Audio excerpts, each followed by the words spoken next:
sejam bem-vindos a mais uma aula da nossa disciplina de Gestão de Compras e Licitações. Nessa semana nós vamos estudar as modalidades de licitações. Fiquem atentos às atualizações da lei. Nós vamos ter algumas modalidades que vão sair, temos outras que vão entrar como diálogo competitivo, mas o nosso foco hoje vai ser a licitação sustentável, ok? E aí eu trouxe um entrevistado hoje, né? Um colega de trabalho, ele é mestre em Direito Ambiental, ele foi assessor da Secretaria Estadual do Meio Ambiente, foi secretário de Meio Ambiente e também de Turismo lá em Cubatão e da Secretaria de Esportes. E ele vai estar aqui conosco hoje para agregar nas nossas aulas, ok? Seja bem-vindo, Mauro. Obrigado, professora. A primeira pergunta que eu vou fazer para você hoje é a seguinte. Nós sabemos que o meio ambiente ele é muito importante hoje, desde o século XX até o século XXI, ele começou a entrar em voga, né? Nós tivemos a Conferência de Estocolmo, onde nós tivemos os primeiros princípios ambientais, né, a serem discutidos em nível internacional. Depois nós tivemos o relatório Brundtland, que trouxe, na verdade, o conceito de desenvolvimento sustentável, né? Que foi justamente o nome ocorreu em razão da primeira-ministra da Noruega, né, que era representante da Comissão de Meio Ambiente da ONU.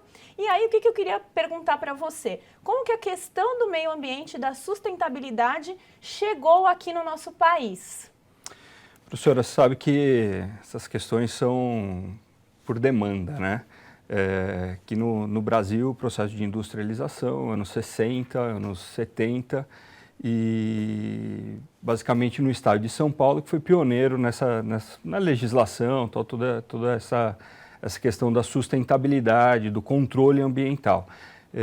Nesse cenário, a cidade de Cubatão foi muito importante, né? Naquele período, final dos anos 70, início dos anos 80, um dos lugares mais poluídos do mundo, né? Então, esse período coincide com a criação da Secretaria do Meio Ambiente aqui no estado de São Paulo, e as primeiras legislações nesse sentido, então da CETESB, do órgão ambiental. Depois disso, Constituição de 88, né, artigo 225, tem também, né, que traz para o ordenamento a questão da sustentabilidade, que já existia aí no cenário internacional, né, o dever da manutenção do meio ambiente, de um meio ambiente equilibrado para presentes e futuras gerações. Então, você pode usar o meio ambiente, um bem de uso comum do povo, mas a gente precisa garantir o acesso aos recursos naturais das futuras gerações. E aí, uma série de legislações que foram se aperfeiçoando ao longo do tempo. Mas, basicamente, por conta de problemas, né, da vida real, né, o dever ser e o ser do direito, né, no mundo do ser, e aí vem o dever ser, né, a legislação enquadrando essa questão da sustentabilidade. É isso aí, né? A legislação ela vem sempre depois, né? Primeiro vem o problema e a lei regulando. Primeiro arromba, né, a porta, depois a gente põe a tranca. Exatamente. Bom, e lá na Secretaria de Meio Ambiente, você pôde ter contato com a questão da licitação sustentável, né? Então, o que seria essa licitação sustentável, né? O desenvolvimento, na verdade, é um princípio, né? Nós temos um princípio que foi implementado em 2010, né? Princípio do Desenvolvimento Nacional Sustentável. Então, o que seria na prática, na verdade, essa licitação sustentável? Como que ela pode funcionar na secretaria? A sustentabilidade, né, é o uso dos recursos naturais garantindo para as futuras gerações. Então, a hora que o poder público vai contratar, tem que ter esse viés ambiental nessa contratação. Então, por exemplo, hoje, o estado de São Paulo, o uso do combustível é obrigatório, né, os carros oficiais, tal, o uso do etanol, porque é um combustível mais limpo do que o combustível fóssil. Então, o Estado acaba induzindo as compras sustentáveis. Então, por exemplo, lá no meio ambiente, na Secretaria Municipal, em dado momento a gente estava discutindo lá a compra de lâmpada fluorescente, tal. A gente precisa comprar lâmpada, está precisando de lâmpada, tal, precisa trocar as lâmpadas. E eu falei, licitação sustentável, 2010, Política Nacional de Resíduos Sólidos, logística reversa, né? Basicamente, quem vende é responsável pela destinação adequada depois do produto, depois que ele chega no fim do uso. Então, a lâmpada queimou, né? Você aí, né, o pessoal que está em casa e tal, você leva a lâmpada que queimou, você devolve onde você comprou a lâmpada nova. E aí ele manda essa lâmpada para o fornecedor, para o importador, para o fabricante, que vai dar a destinação adequada final. Eu falei, a gente precisa atender isso aqui no nosso edital de compras, precisa ter a logística reversa.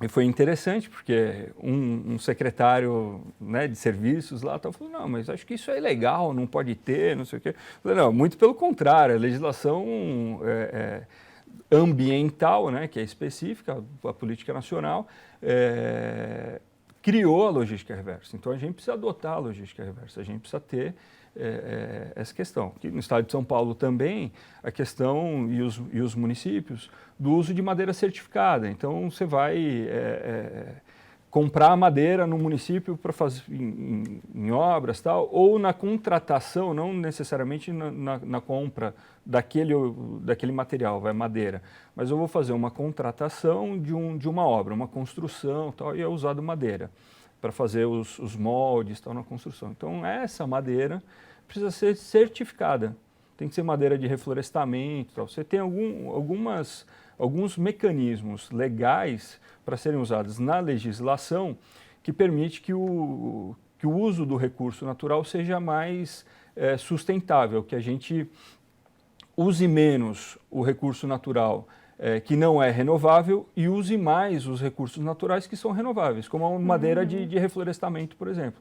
Então você tem isso, lápis, vou comprar lápis, o lápis tem que ser com madeira de reflorestamento. Você tem uma série de ferramentas, o papel, e a questão, por exemplo, o papel reciclado. O papel reciclado, ele é mais caro.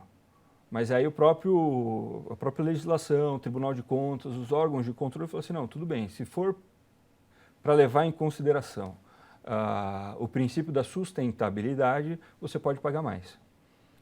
Lógico que dentro das regras, né, do direito administrativo, né, da questão das licitações, você até pode pagar mais, mas tem que ter o parâmetro. Tem que ter um retorno, né? O que eu explico para os alunos, né? Tem que ter uma qualidade, né? Exatamente. Então, o preço, óbvio, é muito importante, mas se a secretaria vai ter um retorno, se a população vai ter um retorno, a gente tem um interesse público, né? Aí sendo respeitado, que é um princípio. E hoje em dia, né, o uso de tecnologias digitais, né, cada vez menos papel, tal, o governo sem papel, mas, você vê os tribunais já usando, né, os processos eletrônicos, tal, tudo isso, certificação digital. Então, quer dizer, cada vez menos você usa os recursos naturais. E o Estado, ele precisa se adaptar a isso, né? Ele é um grande comprador, né? O Estado é um grande comprador, compra muito desses, né, material de escritório e tal. Você vê o próprio transporte público. Né? Hoje você tem cada vez mais uso de combustíveis menos poluentes, uso de eletricidade, né, de ônibus elétricos. Então, o Estado se adaptando, aprendendo também a usar essas tecnologias de forma que respeite esse princípio constitucional da sustentabilidade. Então fiquem atentos, né? Não importa só utilizar, ficar preocupado com o princípio da igualdade, né? Com outros princípios administrativos e não levar em consideração nas compras, né, a questão da sustentabilidade. Uma maneira de você obrigar, né, os concorrentes a seguir as diretrizes da sustentabilidade, né? Dentre outras que eles têm que seguir, seria o edital. Edital. Você ter e isso é ponto de vista administrativo, né, para o gestor público é uma dificuldade, porque o edital depois ele vai passar lá na consultoria jurídica, vai passar na procuradoria, que vai analisar, e o edital não pode ser direcionado. Então, a gente tem que colocar isso no edital de forma a não direcionar o edital para um certo fornecedor. Para garantir justamente para uma a marca, isonomia. então, também tem isso, né? Porque às vezes, não, tem uma tecnologia, tem um fornecedor só que é detentor dessa tecnologia. Então a gente tem, tem um limiar, aí, um limite, né, do princípio da sustentabilidade com os outros princípios do interesse público, né, da vantagem, Da moralidade, da moralidade, da tudo probidade. isso, dos outros princípios lá do 37.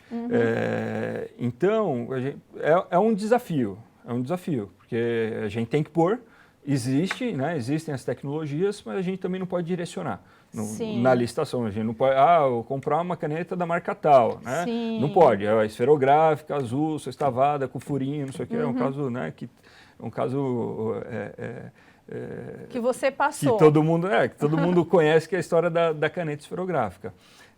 A gente, no edital, você fala o que você quer, mas a gente não pode direcionar. Mesma coisa essas tecnologias, a sustentabilidade, essas tecnologias, né, o uso mais racional dos recursos naturais. Então, e hoje o Estado buscando energia solar, outras alternativas, de forma que... Ainda que mais custoso inicialmente, mas que vai trazer. Exatamente. Você retorno coloca posterior. isso num longo prazo, você demonstra isso dentro do processo, vou gastar agora, mas vai diminuindo ao longo do tempo a minha conta de energia, vai chegar um momento de equilíbrio e a partir daquele momento de equilíbrio eu vou economizar. Né? Por exemplo, é um dos pontos. Então, quer dizer, e o Estado ser indutor, né? Incentivar. Incentivar, cada vez mais Não adianta nada a gente ter legislação, a gente ter a Constituição, a gente ter o princípio aplicado na lei de licitações e aí você não tem o Estado utilizando, incentivando. Merenda. Hoje você tem um tanto da merenda que precisa ser lá da economia dos produtores familiares, do orgânico, quer dizer, então também o viés ambiental entrando também nessa questão, no social. Então você compra o produto a ideia é essa, né? A ideia trazer benefícios. A natureza jurídica, né? Aquilo que o legislador pensou, né? O que o legislador queria, né? O que o legislador queria? Exatamente isso, é induzir o uso, né? Às vezes a gente fala de sustentabilidade das tecnologias e tal, mas também tem um regresso às tecnologias dos nossos avós, né? Que anos atrás, quando eu estava lá na Secretaria de Estado, era a discussão da sacolinha. Tem sacolinha, não tem sacolinha, pode ter sacolinha, não tem sacolinha. Inovando. E aí, numa dessas discussões que estava lá, vários órgãos do Estado, PROCON, não sei o quê, os supermercados, mas nós vamos voltar para o tempo da minha avó. Eu falei, mais ou menos isso. No tempo da tua avó não tinha agrotóxico, não tinha, né, ela levava a própria sacola na feira e sua avó está viva até hoje e melhor de saúde do que a gente, né?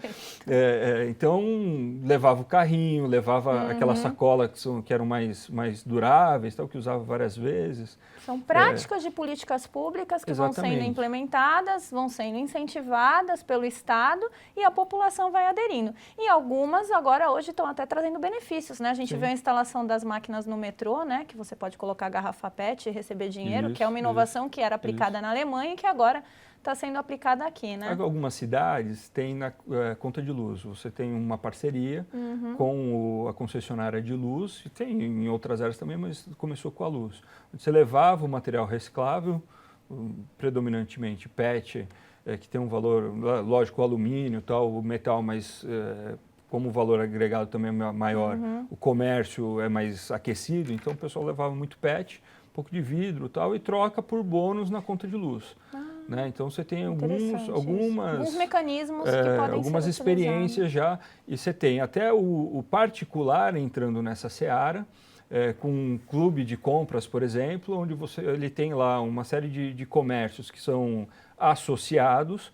Então você vai lá, leva o PET, 1 quilo de PET, 1 quilo de PET é R$1, supondo, né? E aí ele tem um cartão que ele tem R$1 ali, como se fosse um pré-pago, depois ele vai no comércio e usa esse recurso. E aí o particular, né, o empresário, ele vai negociar esse PET, vai vender, vai recolocar, ele faz a logística reversa, vai recolocar na linha de produção nas indústrias, tal, quer dizer, para os fornecedores. Isso volta. Isso deixa de ir para o aterro, que é um problema também da administração nessa questão da sustentabilidade. E aí, por fim, a gente tem as empresas que acabam sendo impedidas hoje de participar de licitações. Por quê? Porque tiveram uma multa ambiental, porque a questão do compliance é aliado a isso, né? Sim. Então, aquela empresa que teve uma multa ambiental, que foi condenada por um crime ambiental, que a gente tem a lei de crimes ambientais, né? Ela fica impedida de participar, então, das licitações. Junto com aquelas várias certidões, Sim. né? Também tem essa questão ambiental também. Para contratar com o poder público tem que ser idôneo, né? O fornecedor tem que ser idôneo, não pode estar nos cadastros, tal, tudo aquilo. E hoje leva-se em consideração também o controle ambiental, né? Dos órgãos ambientais, aqui no estado de São Paulo, CETESB, dos órgãos municipais, e, evidente, também a questão dos crimes ambientais, a própria justiça, né? Que maravilha. Então, é isso. Muito obrigada, viu, Mauro, pela entrevista.